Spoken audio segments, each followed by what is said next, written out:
Okay, I titled this one 24/7, 365. Now, why would I do that, do you think? It's pardon? It's your retirement hours.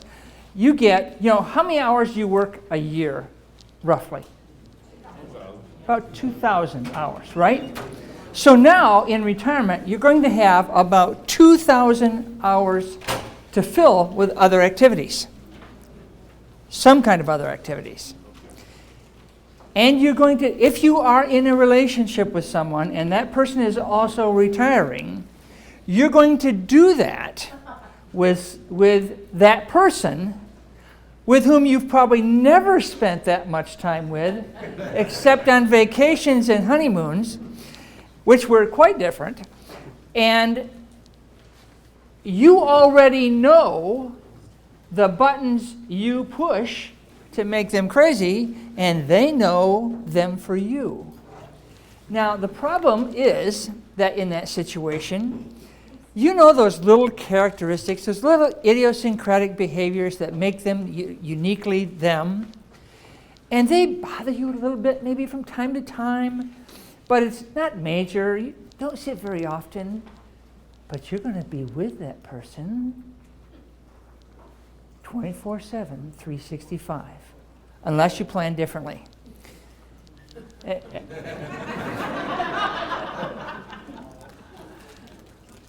And that's not a bad thing. I have friends who right now, well, they're in Lincoln right now, but they have been traveling for 6 months in a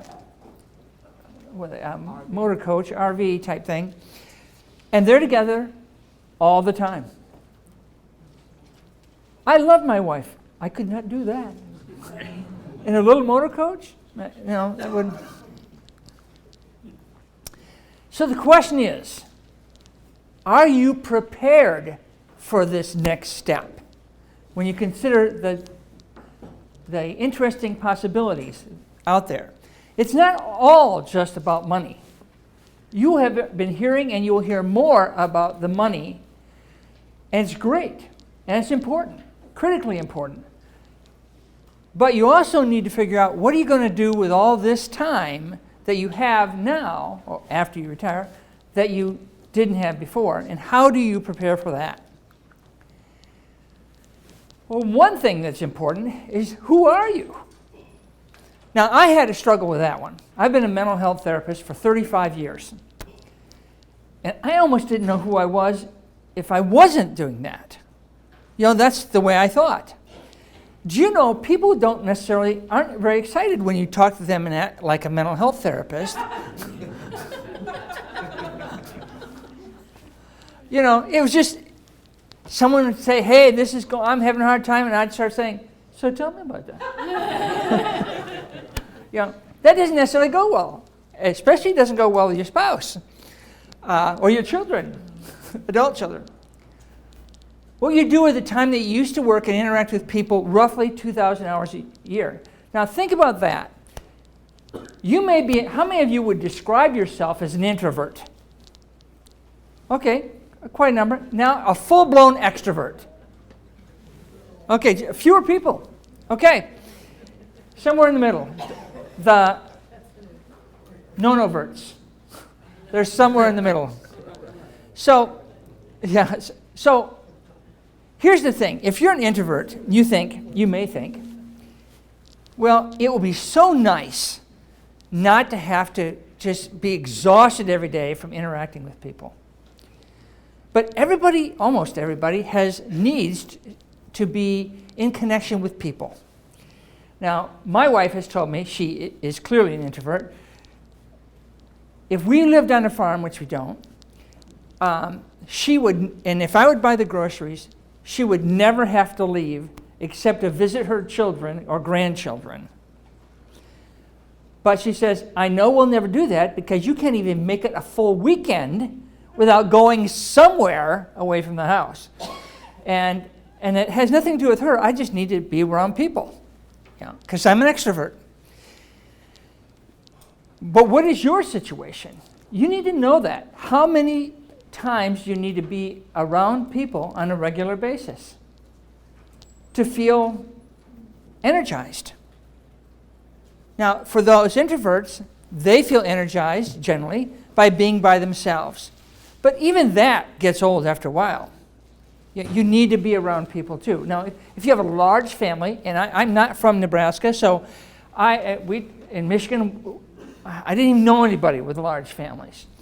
Well, in the 50s and 60s, there were some groups with large families, but they were of a particular faith. But the rest of us weren't. So do you already know what you're going to do? How many of you have grandchildren? Okay, a bunch of you. Now, how many of you plan to spend a lot more time with those grandchildren? Fewer. Fewer. Yeah, okay. Important to note, that was fewer. And you may be absolutely right. Because if you are not able to tolerate noise and disorder a lot, you may struggle if you wind up doing a lot of childcare. Because lots of parents today, grandparents today, are providing childcare for their grandchildren. Many of them, in our current culture, are absolutely raising their grandchildren. Now, that has a twofold impact. One, it kind of keeps you young and aware of what's going on in the modern world. It also can exhaust you to the point where you're thinking, retirement home seems like a good idea. So you want to balance that out. Now, and I have 7 grandchildren within a 50-mile radius. 2 of them are at my house every Friday night. That's about good for me. House is destroyed, and we can put it back together by the next day. But others of you may be caring for a loved one. Again, I'm from Michigan, and I didn't even know anyone that was over 77, my grandfather, when he passed away. I just didn't know anyone like that. In Nebraska, it seems like half you people have parents who are still alive. Yeah. And my wife is from Nebraska, and her grandfather lived 104, and her dad lived to 89, and she's figuring, well, I'm going to have quite a bit of time without him, because my family just doesn't live very long. So she's got some plans out there. Right? She hasn't said too much to me about them, but she's got them. I know she's got them. She has to think about that stuff, and you do too. Now, maybe you don't have a partner that you are with every day. You have to think about what your social needs are too. What does work mean to you?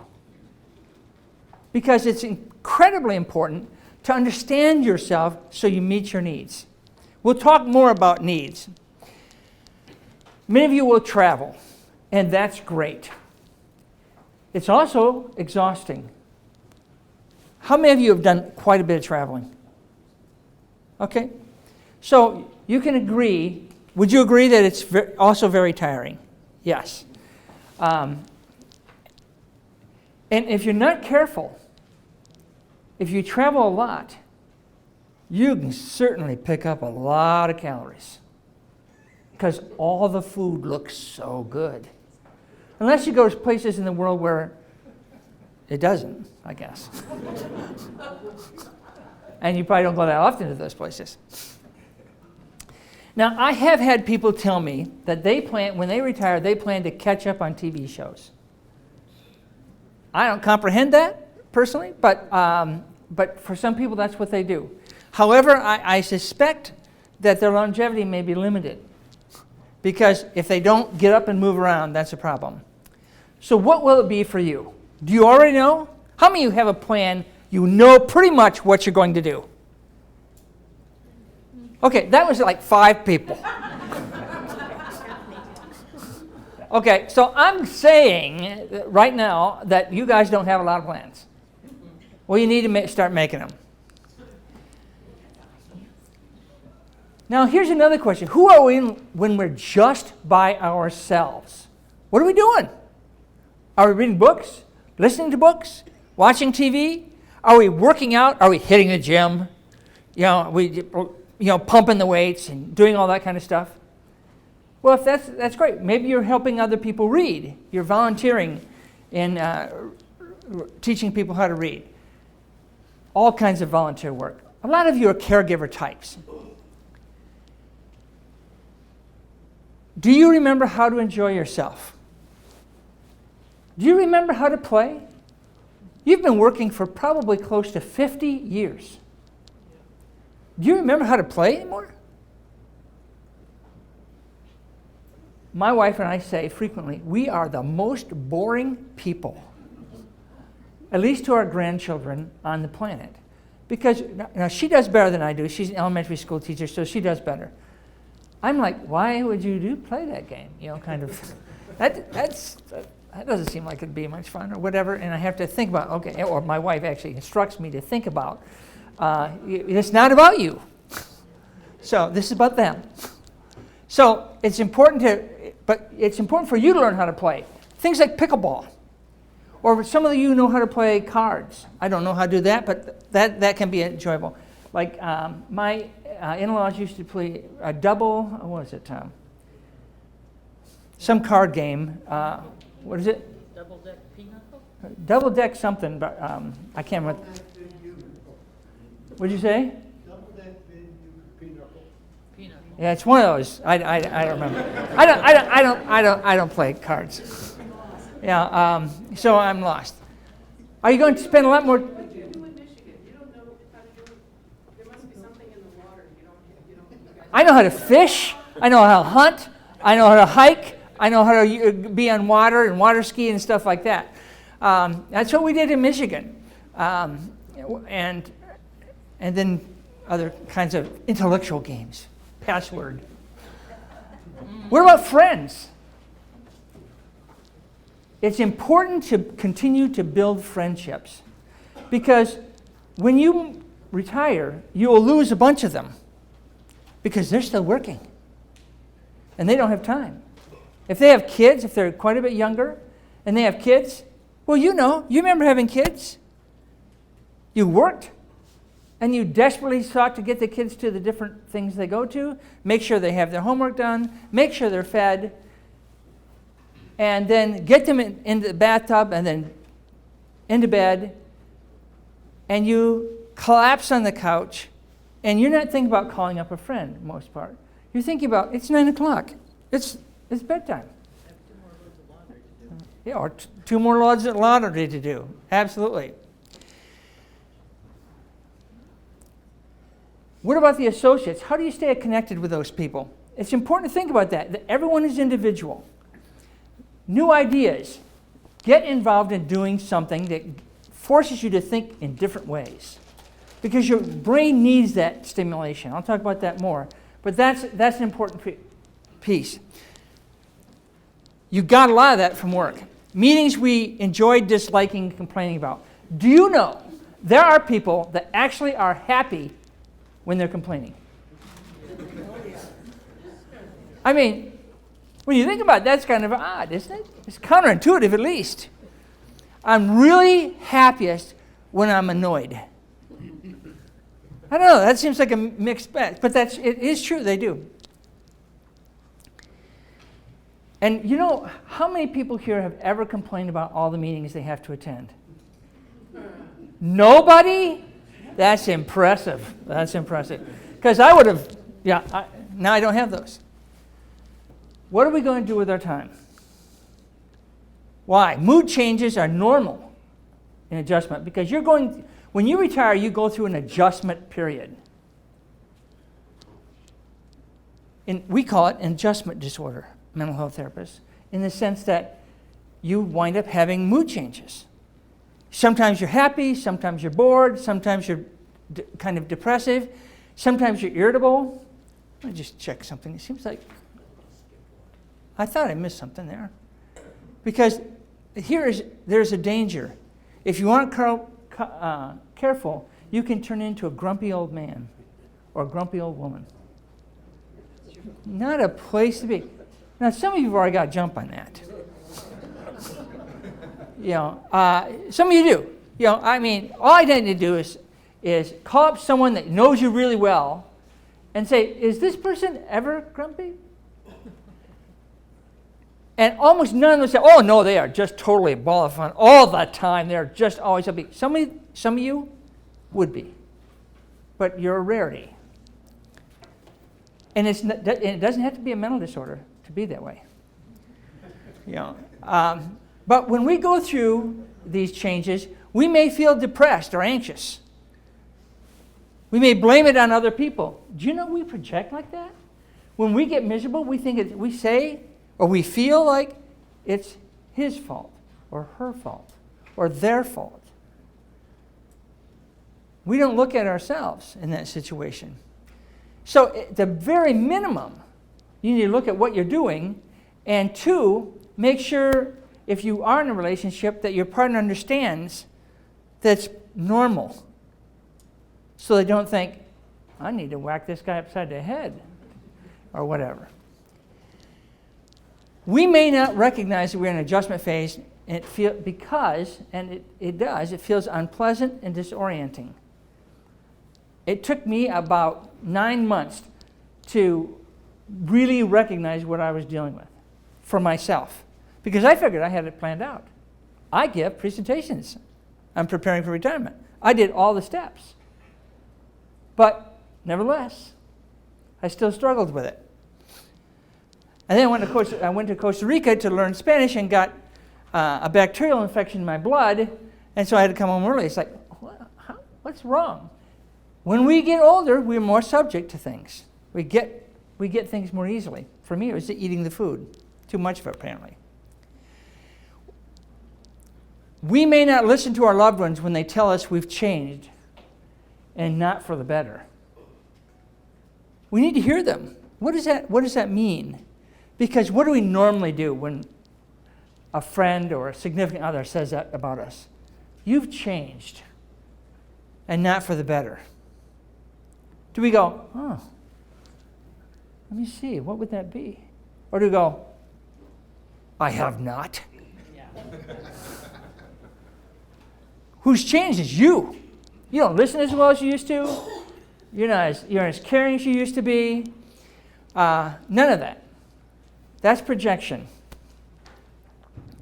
We may feel sick a lot more often than we used to, because we do feel sick when we're going through mood changes and things like that.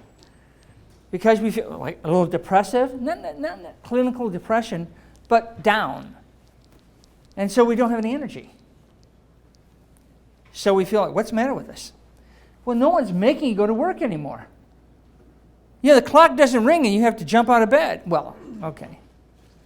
Crawl out of bed. And no one's making you do that unless you've gotten another job. Mood changes are normal adjustment periods. That's not a license.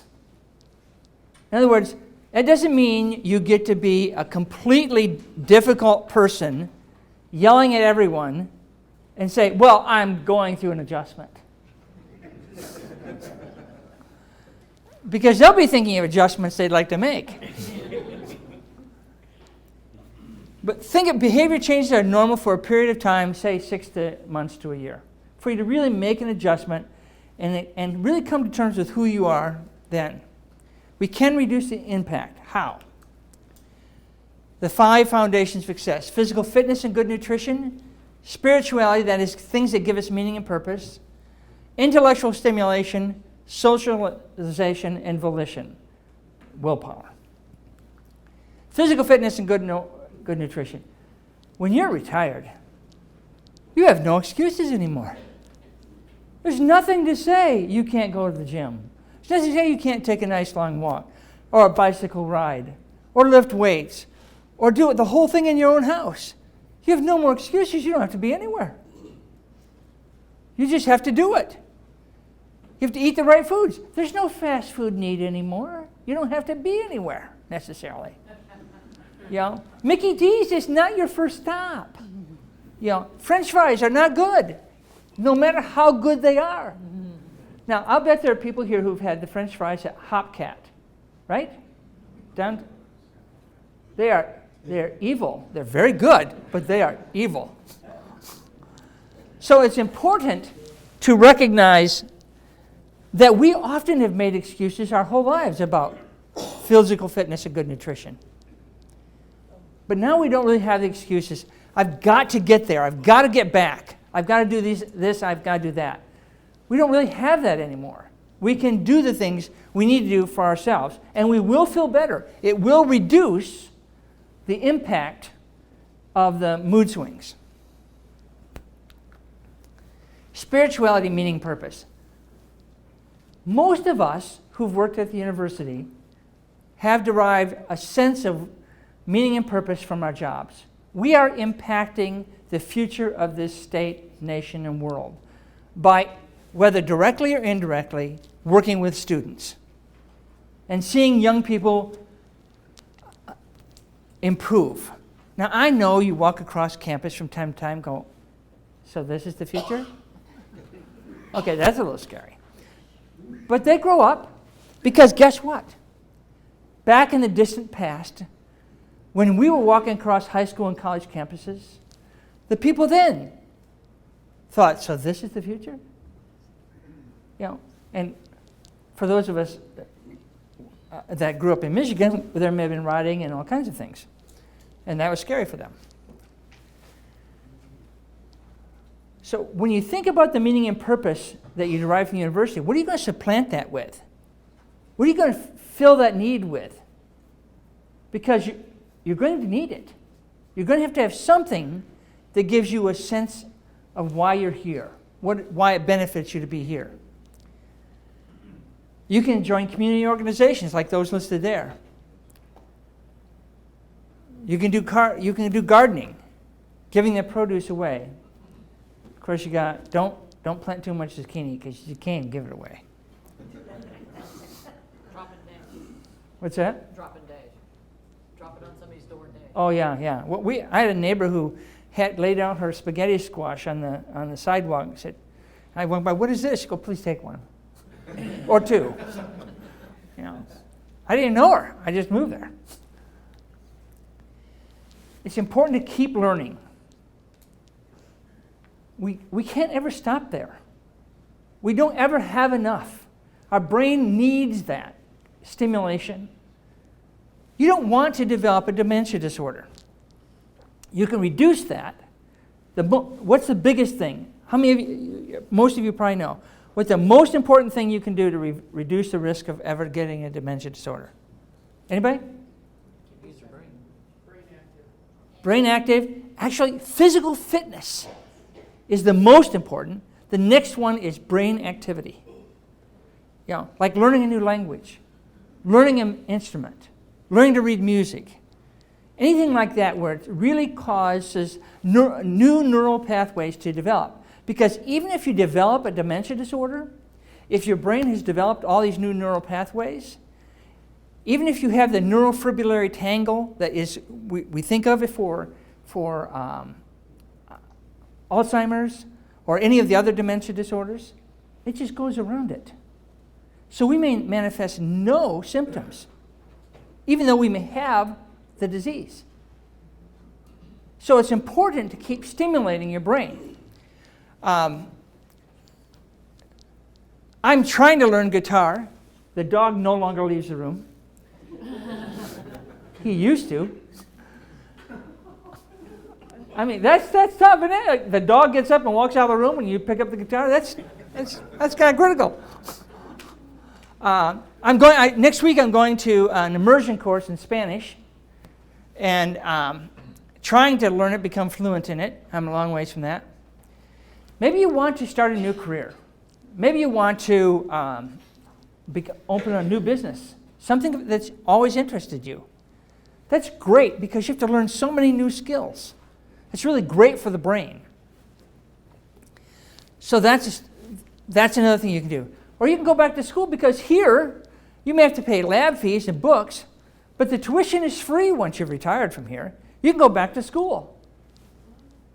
You know, keep your I heard that. Someone in the audience said, "What? Why would I do that?" And yeah, I get that. I took some graduate courses not too long ago, and I was terrified, frankly, because I hadn't been in school since 1985, and I was really concerned that I didn't have the mental acuity to do it anymore. But it turned out I did, much to my surprise. And you might surprise yourself. You might discover you haven't lost it. Just because you can't find the keys. Just because you can't remember why you came into the room or what you were looking for in the refrigerator in the first place, doesn't mean you have Alzheimer's. It doesn't mean you have anything except you're distracted. And we can give you a test on that in case you need it. Socialization. We are pack animals. We are herd types. We need to be in interaction with other people. Because, there's a reason why we form communities. I would encourage you to make friends with younger and older people. Now, eventually it becomes just younger people. Because the older people are gone. But the more friends you make, the easier it is to feel the energy of youth and the connectedness in socialization. Join a book club is maybe something, social sports organization like pickleball. How many of you play pickleball? How many of you even know what pickleball is? Okay, like 10 people. It's something between tennis and table tennis. It's a lot of fun, and hardly anybody ever even gets mad. Everybody's laughing and having a good time. And it's great physical exercise and great socialization in combination. Whenever I play pickleball, play for a couple hours, I go home, take a shower, and I just want to go to bed, tired.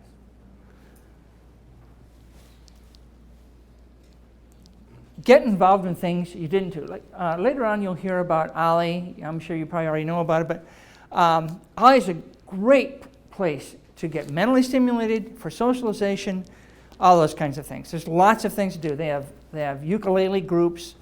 You'll see it that they have a lot of different things. That's a great way.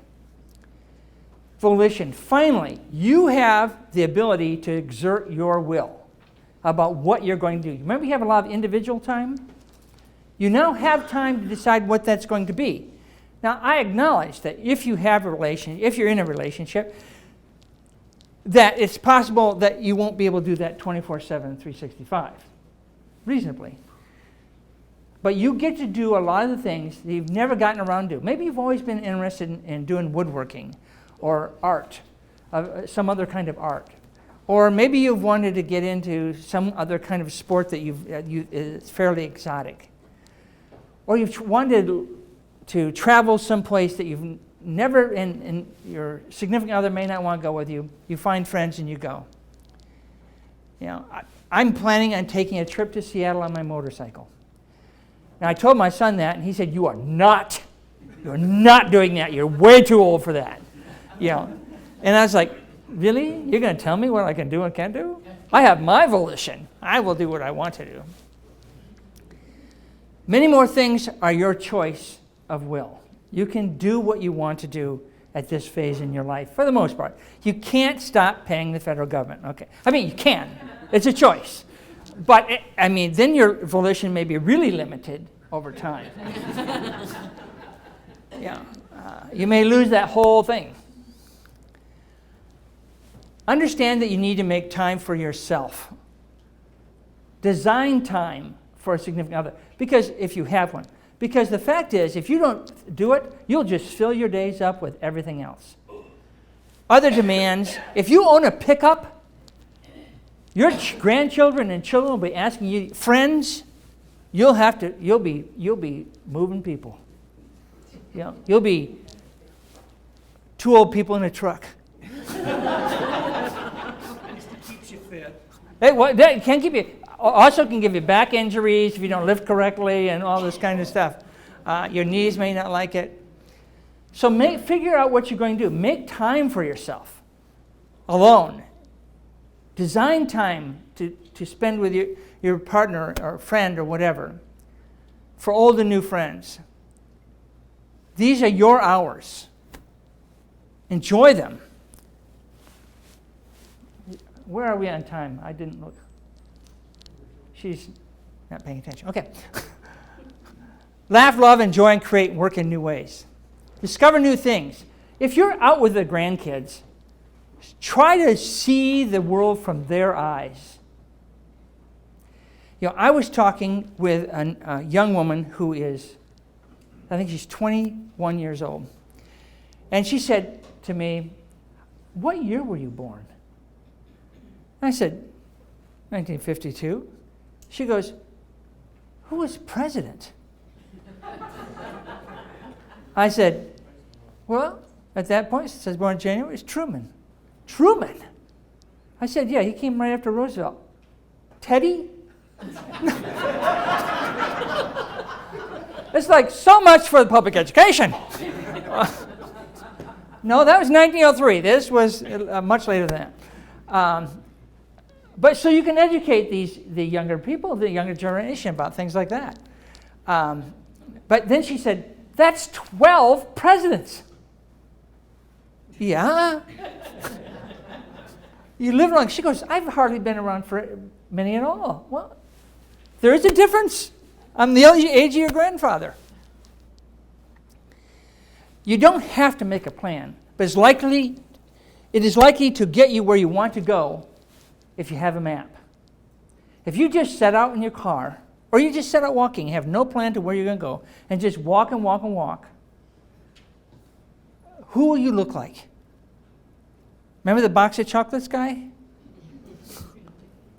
What was his name? Forrest Gump. You'll be kind of a Forrest Gump. Now, he won awards and got clam place or whatever that was. Shrimp, yeah. But you might not. So the key is here, get out there. Try new things. Do things that give you excitement. Laugh. Spend as much time laughing as you can. You know, there can be a point where laughter without actual people have to come and take you away and put you in restraints. You know, we don't want that. But live. Because this is your time. You finally got there. Now, if for some bizarre reason you should want to see me, that's where I work now. After retirement, I started working. I have 2 part-time jobs. I do that 1 day a week, and I sell Harley-Davidson motorcycles 3 days a week because I like to ride motorcycles. Thank you very much.